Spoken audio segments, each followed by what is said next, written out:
Hari yang cerah untuk jiwa. Loh, Pak RT ngalamun ngono ora ndek dhuwit ya. Pak RT, sampean tak tingali kok kadon nek ngalamun kaya wong ora ndek dhuwit ngono lho, Pak.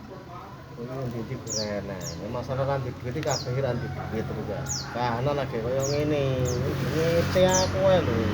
Gimana? Lah wong perangkat desa ki ra oleh ngalamun, Pak. Genah nyekel dhuwit anti ngalamun, Pak. Ya mesti perlu. Gagasamu iki lho. Perangkat desa kagite ngono. Ya jelas no, Pak.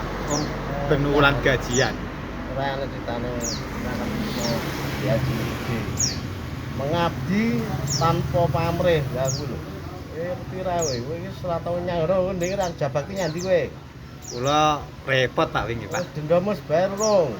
Lho, lha apa didenda to, Pak? Ya lah, kowe iki lho ora tau melu jabakti. Ngecroy aku ae, kowe kan nang ndi gore enek. Ngono karo kowe ae. Lah niki dendane ajeng disuwun sakniki. Kan ono petugase no, penguruse. Ora, nek bayar kono, ngecroy aku ae. Pengurusnya sinten, Pak? Ya petugas pengurus RT no, petugase kae. Lah sampean RT-ne berarti nggih sampean. Ya ora berhak aku nyekel duit. Nek ora duit gue ngece ae kowe. Tapi sampean duit arep. Duit arep. Iki lho. Iki ngece aku nae kowe. Elah, padine njaluk denda, Pak, Pak. Ya wis, Pak, sesuk Pak tak kai, Pak. Ngono-ngono. Ngece aku ae kowe. Urip bener kerja bakti ya wong butuh nyambut gawe, Pak, Pak.